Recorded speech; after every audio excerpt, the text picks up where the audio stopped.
পায় মুখজত বঁটা পায় বাক্য শক্তি চাওক এই মুখৰ পৰাই প্ৰকাশ পায় এটা বাক্যত তেখেতে ভৰি ধৰিল আনটো বাক্যত তেখেতে বংশীক মাৰি দাঁত কোবাই যি এয়াই হ'ল খাদ্য খাওঁ তাৰ পৰাহে কিন্তু বাক্যৰ উৎপত্তি হয় আমি খোৱা খাদ্যৰ সৈতে বাক্য উৎপত্তি হয় আৰু লগতে আমাৰ শৰীৰত সপ্ত ধাতু হয় আমাৰ শৰীৰত সপ্ত ধাতু কি হয় তেজ মেদ মাংস হাড়ি মজ ৰজ বিন্দু এই সপ্ত ধাতু হয় গতিকে সেই তেনেভাৱে আমাৰ শৰীৰটোতো মানে সঞ্চালিত হৈয়ে আমাৰ বংশ বিস্তাৰ ক্ষেত্ৰত আমাৰ খাদ্যৰ লগত সংযোগ আছে সেই আমি অনুৰোধ কৰিব বিচাৰোঁ আইসকলে খাদ্য প্ৰস্তুত কৰাৰ পৰা ধৰি বাক্য বচনৰ পৰা ধৰি প্ৰহ্লাদ কৰাইদেউ আইগৰাকী লতি লক্ষণখিনি লক্ষ্য কৰি যাতে আমাৰ অনাগত দিনত আমাৰ সন্তানসমূহ ভকত হ'ব পাৰে আমাৰ বাপজন মানে সৎ পথত আহিব পাৰে সমস্তখিনি এক প্ৰকাৰে ক'ব গ'লে আইগৰাকীৰ হাতত বহুতখিনি কথা আছে এতিয়া প্ৰহ্লাদ ভকতে কৈছে যে হে প্ৰভু আপুনিয়ে সমস্ত জগতৰ ৰক্ষণাবেক্ষণা স্বজনো কৰে আপুনি পালনো কৰে আপুনি আৰু সংহাৰো কৰে আপুনিয়ে আৰু আপোনাৰ সংৰক্ষণৰ অবিহনে অৰ্থাৎ আপোনাৰ কৃপাৰ অবিহনে আমাৰ একোৱেই কৰা খাদ্যটো নাই আমি সুৰক্ষিতও নহয় যদি এই সংসাৰত নিৰ্ভয়ভাৱে নিৰ্ভীকভাৱে কোনো বিপদ বিঘিনি নোহোৱাকৈ যদি ৰাখিব পাৰে একমাত্ৰ ভগৱন্ত প্ৰভুৱে ৰাখিব পাৰে তাৰ উদাহৰণ কুৰুক্ষেত্ৰৰ যুদ্ধৰ সময়ত যুদ্ধ হ'বলৈ কেইটামান দিন আছে তেনেকুৱা সময়তে দুৰ্যোধন আৰু অৰ্জুনে গৈ কৃষ্ণৰ ওচৰত উপস্থিত হৈছিল আৰু তেতিয়া কৃষ্ণ প্ৰভু ভগৱন্ত সুন্দৰকৈ মানে বাহানা বাজি কৰি শুই আছে বিচনাত দুৰ্যোধনে গৈ মুখেনাত থকা চকী এখনত বহিলগৈ অৰ্জুনে গৈ ভৰিত সেৱা কৰি ঠেঙেৰামত থকা টুল এখনত বহি আছে কৃষ্ণই উঠিয়ে যেতিয়া সন্মুখত অৰ্জুনক দেখিল বোলে সখী তুমি কলৈ আহিলা অৰ্জুনে তপৰাই কৈ দিলে বোলে হে মাধৱ কুৰুক্ষেত্ৰৰ যুদ্ধ হ'ব এতিয়া মই বিচাৰোঁ যে আপুনি যুদ্ধত আমাৰ পক্ষত মানে অংশগ্ৰহণ কৰক দুৰ্যোধনে পিছৰ পিনে মাতিছে নহয় মই পহিলা আহিছোঁ তেওঁ পিছতে আহিছে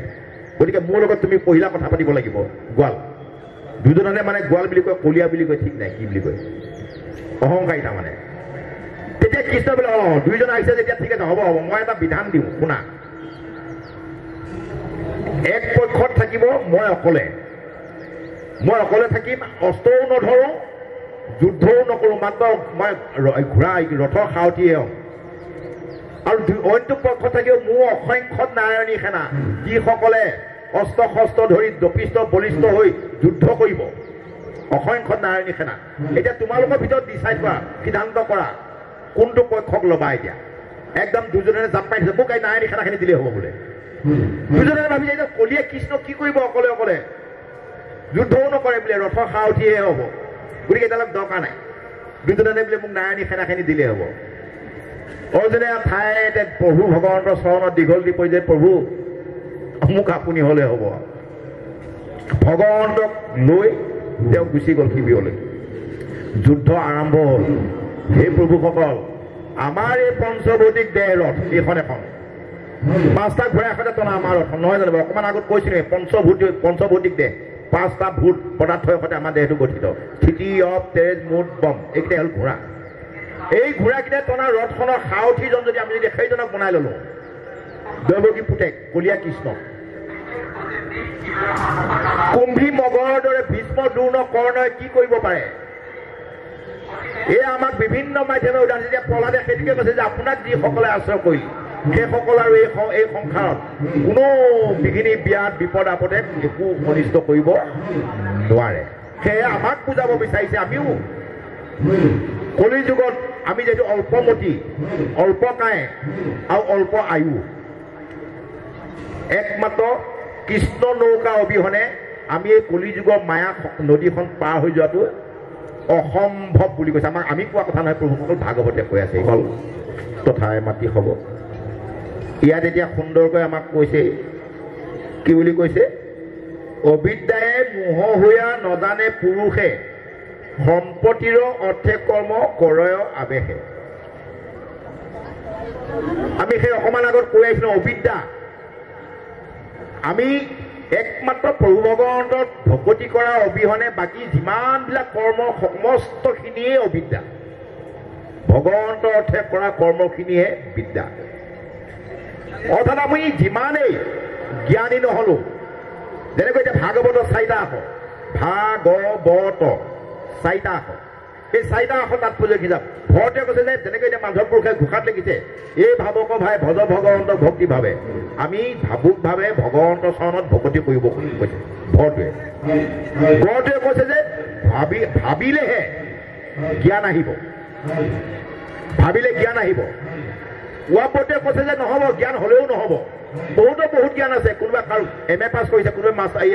কি বুলি কয় PhD কৰিছে কোনোবা কম্পিউটাৰ চলাইছে কোনোবা হাৱাই জাহাজ চলাইছে সেইবিলাকো জ্ঞান ওৱাপতে কি বুলি কৈছে সেয়া জ্ঞান নহ'ব বৈষ্ণৱী জ্ঞান হ'ব লাগিব ওৱাপটোৱে কৈছে যে বৈষ্ণৱী জ্ঞান হ'ব লাগিব লাষ্টত তৰটোৱে কৈছে তেতিয়াহে তৰি যাব পাৰিব এতিয়া ইয়াতো কৈছে প্ৰহ্লাদে বিভিন্ন প্ৰকাৰে বিভিন্ন কৰ্ম কৰিব পাৰে ইয়াত কৈছে যে এইবিলাক সমস্তবিলাক মায়া ৰচনা আমাক মাধৱ পুৰুষে বৰগীতত দেখুৱাই যে তুমি প্ৰভু নিগুণ গুণৰ সীমা নাই নিগুণ হৈ জীৱে শুহি গুণ গায় ভগৱন্ত প্ৰভুৱে নিজে কৈছে এই প্ৰহ্লাদে কৈছে যে বুলি বাহাৰ মোৰো আছে সম্বন্ধ মায়াৰ ময়ো কৰোঁ নানাবিধ কৰ্ম বাৰে বাৰ প্ৰহ্লাদে কৈছে যে হে প্ৰভু তুমি হয়তো ক'ব পাৰা যে ময়োতো জন্মলৈ বিভিন্ন ধৰণৰ মায়াৰ কৰ্মখিনিয়ে কৰিছোঁ যেনেকৈ বৃন্দাবনত গোপিকাসকলৰ লগত ৰাসলীলা কৰিছে ক'ৰবাত দৈত্য দুষ্ট দানৱক বধ কৰিছে কাৰোবাক কেতিয়াবা হৰণ কৰিছে ক'ৰবাত কেতিয়াবা কিবা কৰিছে বিভিন্ন ধৰণৰ কুটি দিয়ে কৃষ্ণ কোনে মানে আমাৰ ভকতৰ মাজত যদি সোধে বোলে জীৱহিংসা কি বুলি ক'লে মহাপাপ বুলি ক'ব বা আমিও কওঁ ভাগৱতেও কৈছে কুৰুক্ষেত্ৰৰ যুদ্ধত এখন অৰ্জুনক কৈছে এই মাৰ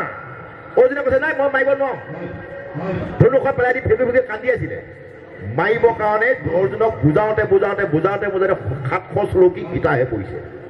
অৰ্থাৎ মা বুলিও কৈ আছে নহয় জানো বাৰু গতিকে ভগৱন্তই কৈছে যে হেৰা প্ৰহ্লাদে কৈছে যে তুমি হয়তো ক'ব পাৰা যে ময়ো দেখোন বিভিন্ন মায়া কৰ্মখিনিয়ে কৰি আছো মই কেনেকৈ অমায়া হ'লো তেতিয়া প্ৰহ্লাদে কৈছে যে তুমি যেনেকৈ এতিয়া আমাক এই আমাৰ মৰিগাঁৱত এই ৰহাপাৰ কপিলি পাৰ এভাগ পাঠত আমি থাকোঁতে আমাক প্ৰশ্ন কৰিছিল মানে সন্ধিয়া মহ ঢেৰ তাত মানে এনেকুৱা কামুৰি থাকে নহয় চাপ মাৰিব লগা হয় দিয়ক সেই চাপ মাৰিব লগা হওঁতে এজন প্ৰভুৱে মোক পটকৈ সুধিয়ে পেলালে যে হে প্ৰভু আপুনি দেখোন জীৱহিংসা মহাপাপ বুলি কৈ আছে এতিয়া আপুনি মহটো যে মাৰিলে কিয় মাৰিলে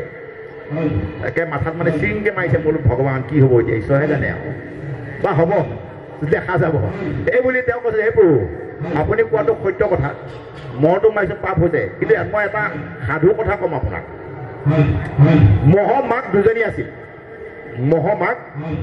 আছিল সেই দুজনী মাক নিজৰ মাক যিগৰাকী সন্ধিয়া পৰত যেতিয়া ভাত খাব হ'ল সাধু কথা মাধ্যমে কৈছে প্ৰভু হ'ল যেতিয়া ভাত খাব হ'ল নিজৰ মাকে মানে মাত দিছে নিজৰ মাকে পুতেকক মাতিছে ভাত খাবৰ কাৰণে ৰূপামোৱা বোপামো সোণামোৱা ভৰি ক'তবা আছে মানুহবোৰ ধৰি ভাত খাই বুলি মাতিছে মাকে পুতেকক মাতিছে তাৰমানে ওচৰতে মাহীমাক আছে নহয় মাহীমাকে যোৱা মানে সতিনী পুতেকক চলন হৈ কৈছে কি মাৰিলন্ত চাপ বতিলন্ত জৰি পিপৰ লৈ গ'ল ধৰা ধৰি কৰি তাৰমানে আমি মহটো মাৰ লগে লগে বটি দিওঁ নহয় জৰি হয় ৰছী এডাল হয় ৰছীডাল লুটুককৈ বাগৰি পৰে পিপৰে ধৰা ধৰি কৰি লৈ গ'লগৈ কিয় নিলে পিপৰে খাবৰ কাৰণে তাৰমানে এটা মহ মাৰ বিনিময়ত যদি 10টা পিপৰে খায় সন্তোষ হয় তেনেকুৱা কৰ্মত পাপ নাই কথাটো ক'লে যে সেইজনীয়াকে অপ্ৰভু হৈছে বুলি দিয়ক ঠিক তেনেকৈ ভগৱন্ত প্ৰভুৱে যেনেকৈ এতিয়া এই কি বুলি কয় কুৰুক্ষেত্ৰ যুদ্ধত 1800 নিশানা বধ কৰাল তেওঁ নিজৰ বংশটোকো সেহান্তত ধ্বংস কৰি থৈ গৈছে নাইকিয়া কৰি থৈ গৈছে কিয় কৰি থৈ গৈছে এই গতিকে ধ্বংস কৰিছে যে মই যাম ভগৱন্তৰ উদ্দেশ্য তিনিটাই দুষ্টক দমন সন্তক পালন ভূমিভাৰ হৰণ এতিয়া যদুবংশটো যদি থাকি যায় তেতিয়াহ'লে ভূমিভাৰ হৰণ নহ'ব কাৰণ সেই সময় একোটা দপিষ্ট এনেকুৱা মহাবীৰ খোজ কাঢ়িলে পৃথিৱী কঁপি যায় এনেকুৱা গতিকে তেওঁ উদ্দেশ্যটো পূৰা কৰিবৰ কাৰণে নিজৰ বংশটোকো সংহাৰ কৰি থৈ গৈছে সেয়ে এতিয়া ইয়াত কৈছে যে প্ৰহ্লাদে কৈছে যে হয়তো তুমি ভাবিব পাৰা প্ৰভু মোৰো বিভিন্ন ধৰণৰ মায়া আছে ময়ো বিভিন্ন দুখী হওঁ ময়ো কৰোঁ এয়া হ'ল সমস্ত তুমি কাৰণ নাৰায়ণ সমস্ত লোক জগতৰ কল্যাণৰ কাৰণে তুমি বিভিন্ন কৰ্ম কৰি লোকসকলক মোহিত কৰি ৰাখা এয়া তুমি মোহিত কৰা একোটা কৌশল তাৰমানে আমাৰ দৰে অল্পমতীসকলে যেনে বিপথে পৰিচালিত হৈ পুনৰ আকৌ এই সংসাৰতে জন্ম মৃত্যু যন্ত্ৰণা ভুগি থাকিব লগা হয় সেইটো হ'ল ভগৱন্তৰ প্ৰকৃত কল্পনা কৃষ্ণ বৰ গুৰুত্বপূৰ্ণ বিষয়খিনি দৈত্য শিশু প্ৰহ্লাদে নৰসিংহৰূপী ভগৱন্তৰ চৰণত পৰি তুতি মিনতি কৰি আছে কিয় কৰি আছে আমাৰ দৰে ভকতসকলক বুজাবৰ কাৰণে ভকতসকলে বুজি পাবৰ কাৰণে এতিয়া এয়া বৈকুণ্ঠ শাস্ত্ৰ মহাভাগৱত 12টা স্কন্ধ 335টা অধ্যায় 18,000 শ্লোক একমাত্ৰ সমস্ত গোটেই আখ্যান উপাখ্যানসমূহ একমাত্ৰ ভকতসকলক অৰ্থাৎ নৰসকলক অৰ্থাৎ সমস্ত জীৱ জগতৰ কল্যাণৰ কাৰণেই কলি যুগত কলি শেষত কলি আৰম্ভণিত দাপৰ শেষত সুখদেৱে পৰীক্ষিতক শুনোৱা চলেৰে আমাৰ মাজত প্ৰকাশ পাই আছে আৰু এতিয়া ভক্ত প্ৰহ্লাদ অৰ্থাৎ দৈত্য শিশু ভক্ত প্ৰহ্লাদেও ভগৱন্তৰ ওচৰত বিভিন্ন প্ৰকাৰে বিভিন্ন মাধ্যমেৰে প্ৰশ্ন উত্তৰ কৰি গৈ আছে এতিয়া ইয়াতে কৈছে যেনেকৈ এতিয়া আমাৰ এসকলে পঢ়িলে গায় কি বুলি কয় হে কৃষ্ণ স্বামী তুজোপাৱে আমি কেৱলে শৰণ চাওঁ কৰাৰ অনুগ্ৰহ মায়াৰ নিগ্ৰহ তেৱেহে প্ৰভুৱে ৰাম কি বুলি কয় যে হে প্ৰভু তোমাৰ চৰণত আমি শৰণ লৈছোঁ তুমি কৃপা কৰা তেতিয়াহে মায়া নিগ্ৰহ মানে মায়া সামুচি ধৰি থকা মায়া কবলৰ পৰা আমি ৰক্ষা পাব পাৰিম সেইটো কথাকে ইয়াত প্ৰহ্লাদে সুন্দৰভাৱে কৈছে যে আপোনাৰো চৈতন্য শকতি নাৰায়ণ যিনি আছা ইন্দ্ৰি আদি বুদ্ধি গুণ মন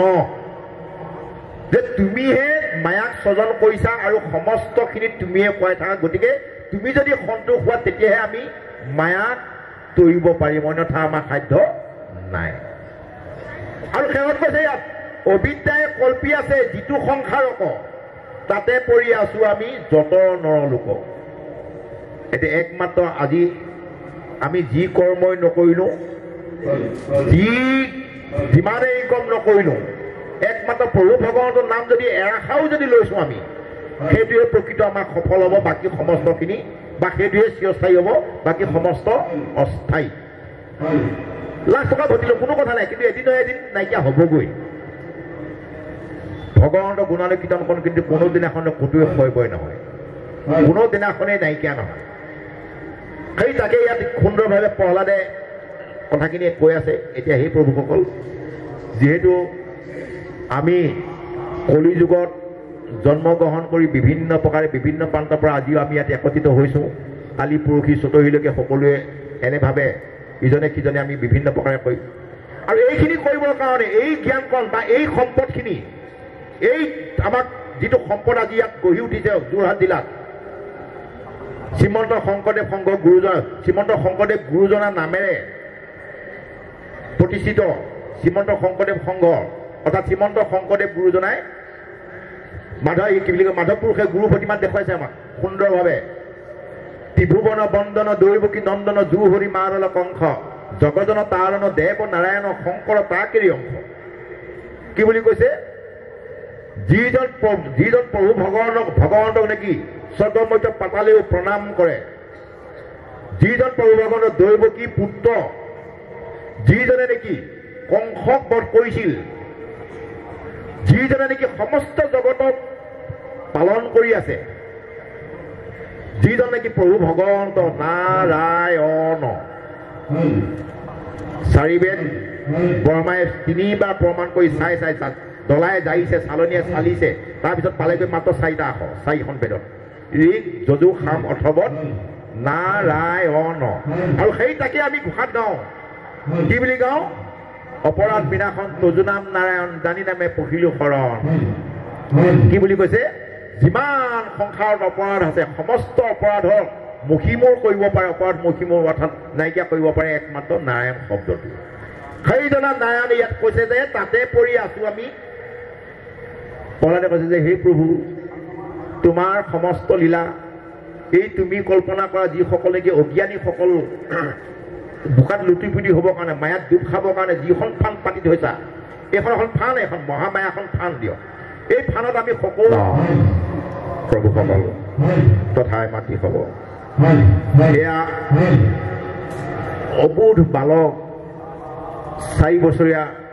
একো বুজি বাজি নোপোৱা তাতে আকৌ দৈত্য হিৰণ্যকশিপু পুত্ৰ আমাৰ বহু ভকতৰ মাজত প্ৰকাশ পায় কেতিয়াবা কেতিয়াবা ইজনে সিজনৰ পৰা জানিব বিচাৰে যে দৈত্য পেটতনো প্ৰহ্লাদ অৰ্থাৎ ভকত কেনেকৈ জন্ম হ'ল এই ক্ষেত্ৰত এতিয়া আমি এয়া ভাগৱতৰ ব্যাখ্যা পদবন্ধে চলাই আছো বা জানি আছো কিন্তু তাতে আকৌ আমাৰ যিহেতু এটা গৃহস্থী ধৰ্ম পিনে আন ধৰ্ম নাই নিয়মে সংযমে থাকিবা সদায় এটা বহু গুৰুত্বপূৰ্ণ বিষয় আৰু এই বিষয়টোত সেই আৰম্ভণিত কৈছে কথাখিনি ওলাই গৃহস্থী ধৰ্ম বিষয় কৰণীয় কৰ্ম অৰ্থাৎ গৃহস্থানীসকলৰ কৰণীয় কৰ্ম বিষয়ে আহি পৰে যেহেতু আগত গ'লগৈ কথাখিনি আমি বাৰু এতিয়া অকণমান চুই যাব বিচাৰিছোঁ এতিয়া মূল সূত্ৰটো হ'ল সেইটোৱে যে দৈত্য পেটতনো প্ৰহ্লাদ কেনেকৈ জন্ম হ'ল যিজন প্ৰহ্লাদ এতিয়া আমি শুনি আছো নিশিঙৰূপী ভগৱন্তৰ চৰণত পৰি যিখিনি নেকি আমাৰ সপোনতো আমি ভাবিব নোৱাৰোঁ তেনেকুৱা বাক্যৰ সৈতে মানে ভগৱন্তক স্তুতি কৰি আছে সেইজন হ'ল দৈত্য পুত্ৰ ভক্ত প্ৰহ্লাদ কাৰণটো এইটোৱে যে দৈত্য পেটতো বা দৈত্য গৰ্ভতো বা দৈত্য ঘৰতো ভক্ত জন্ম হ'ব পাৰে কেনেকৈ পাৰে বিশেষকৈ এই ক্ষেত্ৰত আমাক তৃতীয় স্কন্ধত কপিলা দেৱহতী বিষয়খিনিত ওলাই গৈছে আৰু কদম্ব ঋষি আৰু দেৱহতী মিলনত কথাখিনি প্ৰকাশ পাই গৈছে আৰু আমি এতিয়া থুলমূলকৈ অকণমান চুই যাব বিচাৰিছোঁ যেতিয়া নেকি দৈত্যৰাজ হিৰণ্যকশিপুৱে ভাতৃবধি বিষ্ণুক প্ৰতিশোধ ল'বৰ কাৰণে সংৰ ভ্ৰমকত ব্ৰহ্মাক তপস্যা কৰিবৰ কাৰণে যাব ওলাইছে তপোবনলৈ হিৰণ্যকশিপুৱে বিষ্ণুক বধ কৰিবৰ কাৰণে ব্ৰহ্মাৰ পৰা শক্তি পাবৰ কাৰণে তপস্যা কৰিব যাব ওলাইছে যোৱা দিনাখন ৰাতি কাইলৈ যাব ধৰা আজি ৰাতি পৰাইদেউ এগৰাকীয়ে কৈছে প্ৰহ্লাদৰ মাকৰ নাম পৰাইদেউ এগৰাকীয়ে কৈছে যে হে স্বামী যিহেতু কাইলৈ তুমি যাবাগৈ ব্ৰহ্মাক আৰাধনা কৰিবলৈ গতিকে আজি ৰাতিটো সম্পূৰ্ণ তুমি মোৰ লগত থাকা বুলি যেতিয়া মানে অনুৰোধ কৰে তেতিয়া বোলে হ'ব মই তোমাৰ লগতে থাকিম বুলি কওঁতে দুইজনে যেতিয়া নেকি মানে কি বুলি কয় ৰাজসভাৰ পৰা আহি থাকে তেতিয়া এটা চৰাই সন্ধিয়া পৰত বেলি বহিছে আন্ধাৰ হৈছে এটা চৰাই শব্দটো আহিল নাৰায়ণ বুলি শব্দটো যেতিয়া আহিল কোৱাইদৰে লৈ লৈ সুবিধাটো সেইখিনিতে যে স্বামী সেইটো চৰাই কি বুলি কৈছিলে বোলে নাৰায়ণ বুলি কৈছে আকৌ দুখোজমান আহে আকৌ কৈছে স্বামীটোৱে কি বুলি কৈছিলে চৰাইটোৱে আকৌ কয় বোলে নাৰায়ণ বুলি কৈছিলে তেনেকে কৈ গোটেই ৰাতিটো শুব নিদিলে খালি মাত্ৰ হিৰণ্যকশিপুৰ মুখত নাৰায়ণ শব্দটো উচ্চাৰণ কৰাই আছে অকণমান পিছতে আকৌ সোধেই যে স্বামী সেই চৰাইটোৱে কি বুলি কৈছিলে মই পাহৰিলোঁ বোলে নাৰায়ণ বুলি কৈছিলে কওঁতে যেতিয়া সেই কওঁতেই প্ৰহ্লাদ গৰ্ভত স্থিতি লৈছে সেই নাৰায়ণ শব্দটো গোটেই ৰাতিটো উচ্চাৰণ কৰাৰ পাছত সেই ৰাতি যেতিয়া প্ৰহ্লাদ স্থিতি লয় গৰ্ভত গৰ্ভত গতিকে ভকত হৈছে এতিয়া এই বিষয়খিনি চাব গ'লে আমাৰ সকলো কিন্তু যথেষ্ট ভূমিকা আছে অকল সন্তান জন্ম দিয়া ক্ষেত্ৰতে নহয় বুলি বোলে গোটেই ঘৰখনৰ স্বামীজনকো বা তেওঁৰ পৰিয়ালটোকো বা নীতি আদৰ্শৰ সৈতে তুষ্ট কৰিব বা শুদ্ধি কৰিব পাৰে কাৰণ আমাৰ ভকত হোৱা মূল পন্থা দুটা কি এটা হ'ল বাক্য এটা হ'ল খাদ্য সংযত হ'ব লাগিব আৰু বাক্য সংযত হ'ব লাগিব খাদ্য আৰু বাক্য কিয়নো বাক্য এনেকুৱা শক্তি আছে আজি আমাৰ মুখৰ পৰা যদি এটা বাক্য ওলাব প্ৰভুজনে দৌ মাৰি ভৰি দিব প্ৰভু আপুনি বঢ়িয়া কথা কৈছে কৃষ্ণ কৃষ্ণ বুলি ক'ব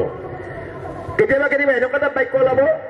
বাপজনাই দৌ মাৰি একে বক্সিঙে 4টামান দাঁত খুৱাই পেলাব